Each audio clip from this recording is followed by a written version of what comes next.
감염성 심내막염은 사실은 사망률이 높은 질환이에요. 치료를 안 한다. 방치하면 100% 사망하는 질환이기 때문에 이제 숨차기 시작하고 이제 판막이 하나가 망가지는 일이 생기고 반드시 예방적인 를 복용하고 미리 예방을 하셔야 돼요.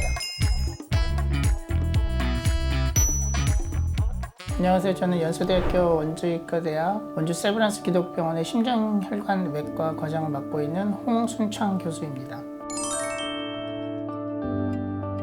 우리 몸에 있는 세균이 어떤 방식으로든 혈액 속으로 파고들어서 피를 타고 들어가서 심장에 있는 내막, 판막, 조직에 감염성 질환을 일으키는 감염성 심내막염이라고 얘기를 하고 있습니다. 어떠한 감염 경로로 이러한 병이 발생하는지가 굉장히 중요한 이유예요. 흔히 많이 알려진 것은 구강에 있는 치주 질환이 있던 사람들이 치과 치료를 받는다든지 치료를 하면서 출혈이 생기면서 그것이 다시 혈액 속으로 파고 들어가서 그러면서 이제 심장에 걸쳐서 생기는 감염 경로가 가장 흔하게 알려져 있습니다. 어떤 증상이 생기면 그러면 병원에 와야 되느냐? 발열이죠. 열이 많이 나고 몸에 오한도 너무 많이 나고 더 지나가 버리면 이제 숨차기 시작하고 이제 판막이 하나가 망가지는 일이 생기고 몸이 붓고 점점 이렇게 돼버리는 거거든요. 특히 좀 더 큰 병원이나 이런 데서 치료를 빨리 받는 게 사실은 매우 중요합니다. 감염성 질환이기 때문에 기본적으로 항생제 치료를 해야 됩니다. 그래서 항생제 치료를 최소한 4주에서 길게는 6주까지 해서 균이 다 없어졌는지 기존의 심장의 구조적인 문제라든지 확인을 해야 됩니다. 항생제 치료가 아주 기본적인 치료의 하나입니다.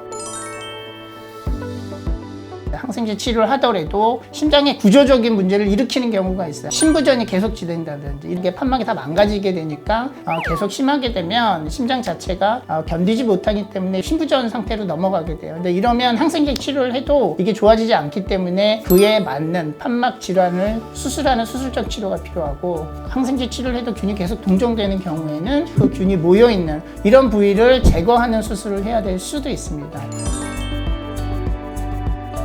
감염성 심내막염은 사실은 사망률이 높은 질환이에요. 보고에 따르면 30일 이내에 작게는 20%, 많게는 30%의 사망률을 보여요. 치료를 안 한다.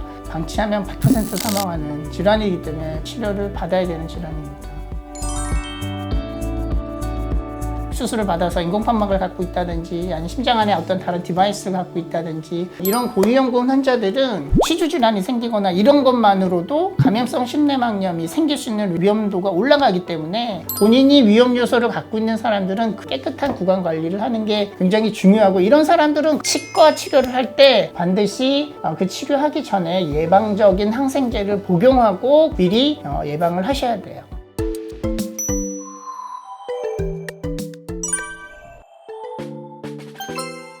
감염성 심내막염이 생기는 많은 원인 중에 하나가 사실은 치주 질환이에요. 특히 선천성 심장비염이 있다든지 예전에 심장 수술을 받았다든지 이런 사람들은 사실은 치주 질환, 심지어 아주 심한 사람은 치과적인 치료뿐만 아니라 양치질 하다가 피가 나는 것만으로도 생기는 경우가 있기 때문에 예방적으로 치주 질환을 잘 해놔서 그런 일이 생기는 것들을 충분히 막으면 발생할 수 있는 가능성이 줄어듭니다.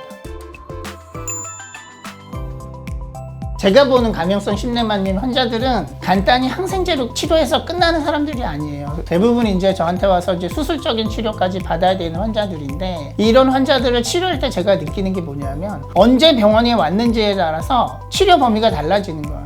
간혹 어떤 분들은 이제 병을 너무 키워가지고 오시는 거죠. 굉장히 복잡한 심장 수술을 해야 된다든지 그거에 따른 합병증 발생률도 굉장히 많이 올라가요. 회복되는데도 오래 걸리고 이런 일들이 생길 수 있기 때문에 사실은 본인이 증상을 느끼거나 조금이라도 이상하면 빨리 병원에 와서 그거를 진단받고 거기에 맞는 치료를 받는 게 사실은 매우 중요합니다.